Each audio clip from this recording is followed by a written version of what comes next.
সকালে এত সুন্দর দৃশ্য দেখার পরে তো আমার মনে হলো ভিডিওটা তাহলে করেই ফেলি। তো দেখো এত সুন্দর সকালটা আমি পেলাম, মাশাল্লাহ মাশাল্লাহ বলতে আপনারা যেন ভুলবেন না। আসলে আমি এসেছি গ্রামে, আর এদিকে তো আমার সোনা পাখিটা কত সুন্দর ঘুমাচ্ছে মাশাল্লাহ। এই চাঁদ মুখটা দেখার জন্য কত যে কষ্ট করেছি সেই গল্প না হয় অন্য একদিন করব তোমাদের সাথে বন্ধুরা। তো যেটা বলছিলাম সেটা হলো আমরা গতকালকে গ্রামে এসেছি, আর এখানে দেখো আমার শাশুড়ি মা কত সুন্দর পরিষ্কার করে রেখে ফেলেছে সকাল সকালে উঠেই।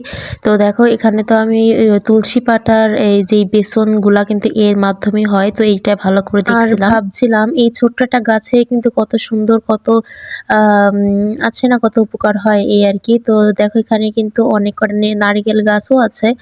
তো সকাল সকাল ভাতও খেয়ে নিয়েছিলাম আমরা সবাই। তো আমার খাওয়া হয়ে গেছে, কারণ আমার শাশুড়ি মা খেতে বসেছিলেন।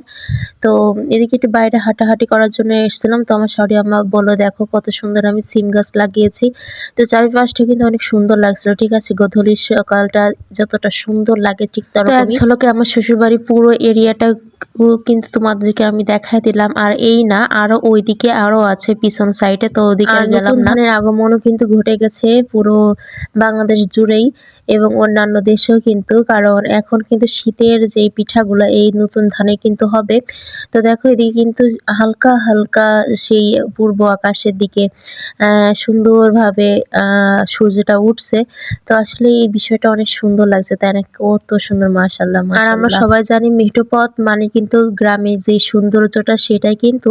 তো দেখো এখানে কিন্তু সকালবেলা হয়েছে, হতে না হতে কিন্তু পাশে সবাই রান্না বাড়া শুরু করে দিয়েছে। আর আমার শ্বশুরমশাই তো এখানে বসে রেস্ট নিচ্ছিল একটু হাঁটাহাঁটি করে এসে। তো এখানে আমার সবাই মানে সব সবজিগুলো করে থাকে।